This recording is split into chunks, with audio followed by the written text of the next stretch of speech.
My husband cheated on me with my best friend while I was pregnant and hospitalized, so I kicked him out and refused to let him into the delivery room and stopped his late father's name from getting passed on. Posted by you/illustrious book 613. This is a throwaway account because I'm so annoyed and need to vent. This will be a lot, so I'm sorry in advance. I, 28F, had been together with my husband, 27M, for nearly 10 years. We got married at 21, had our first son a year later, followed by our daughter 3 years after that. I built my whole life around my family. We had good jobs, he worked full-time, I worked from home, we had a nice home in a great neighborhood, and we put our children in good schools. We also had a successful business on the side. I thought we did everything right. My best friend, since middle school, lived close by. We had our daughters around the same time, and we'd have playdates all the time. We leaned on each other a lot. I supported her when she was dealing with issues with her daughter's deadbeat father and got her in contact with a good lawyer. She supported me when I was recovering from my traumatic second birth and the depression that followed. We leaned on each other for everything. 10 months ago, I found out I was pregnant for the third time. I was really uneasy about it because of my traumatic experience the second time. My husband and I had both agreed we were done after our 2 children. I considered termination, but my husband insisted we keep the baby. I was still uneasy about the pregnancy and borderline miserable for the next 6 months. I was diagnosed with hyperemesis gravidarum and was throwing up 20 times a day for 6 months straight. I lost a ton of weight, had to stop working, and was frequently hospitalized due to severe dehydration. My husband stood by me and showered me with attention, for which I was so grateful. He cut down his hours at work to take care of me, the house, and the kids.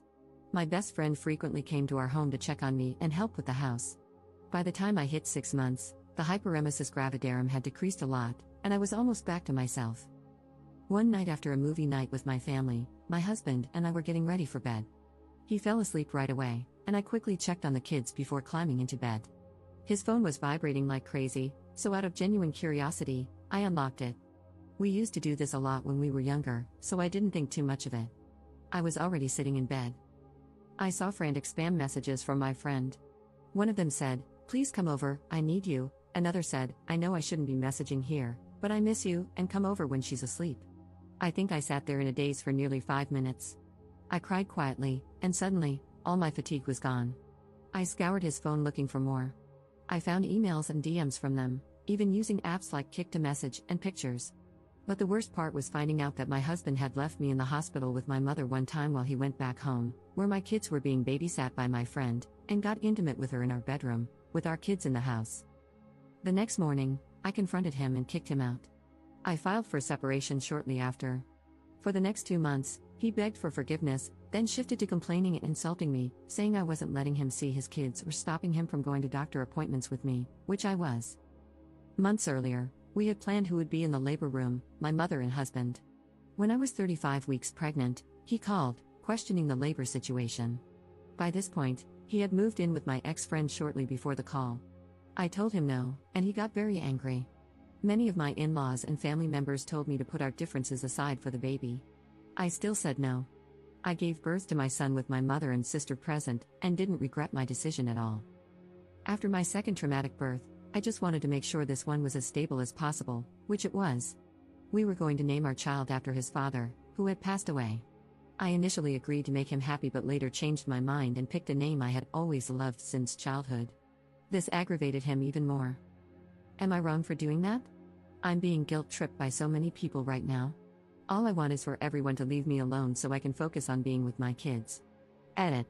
Just wanted to add that I do let him see the kids, that would be crazy if I didn't. My children love their dad, I just have certain boundaries now that we're not together, and he doesn't respect them. He gets angry and says things that are categorically untrue.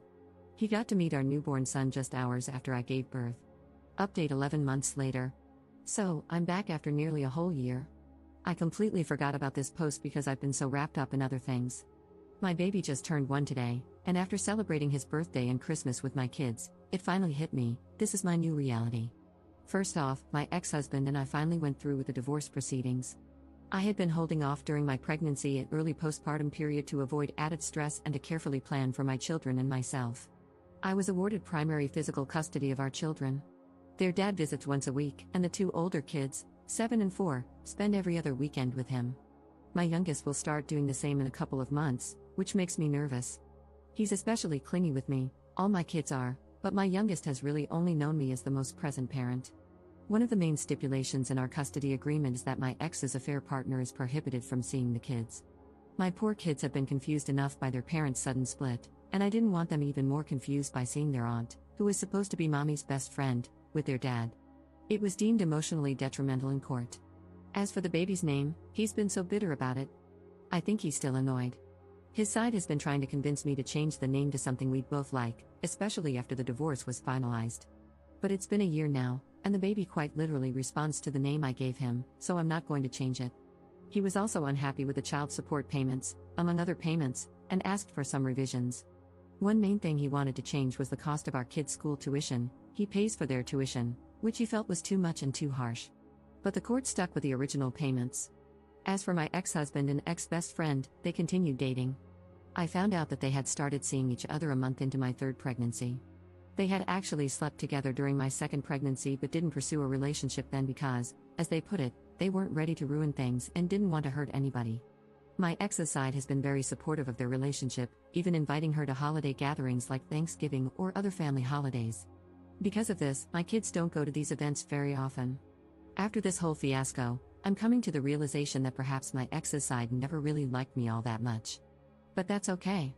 I eventually spoke with my ex-best friend to ask why they did it. She claimed that they were just friends but grew close while she was dealing with issues involving her deadbeat ex-boyfriend. Both of them insisted that my ex-husband just wanted to protect her, which supposedly turned into love. Hearing this hurt me a lot, but at the same time, I felt relieved to know the truth. When I sat with this information for a while, it stopped hurting. It made me realize that I didn't still love my ex-husband and could finally let go of him and their betrayal. They broke up a week ago. Apparently, it's just a break, though who knows. Although my kids go to their dad's house every other weekend, it has helped a lot with making time for myself. Obviously, I'm figuring out who I am without being a wife or mom all the time.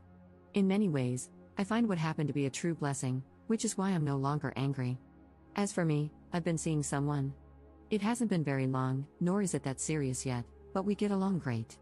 Initially, my ex-husband made the whole situation difficult. He didn't want me to have any man, specifically, around the kids. Edit. I don't know how to update posts, so my apologies if this is wrong. This is likely the last update. I just wanted to check in to let everyone know I'm okay. Commenter.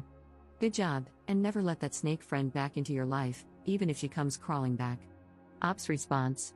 She claimed that I had not been the greatest friend to her at times during our very long friendship either. I felt like strangling her in that moment. I couldn't think of a single thing I had done wrong that could warrant her doing that to me. But it is what it is.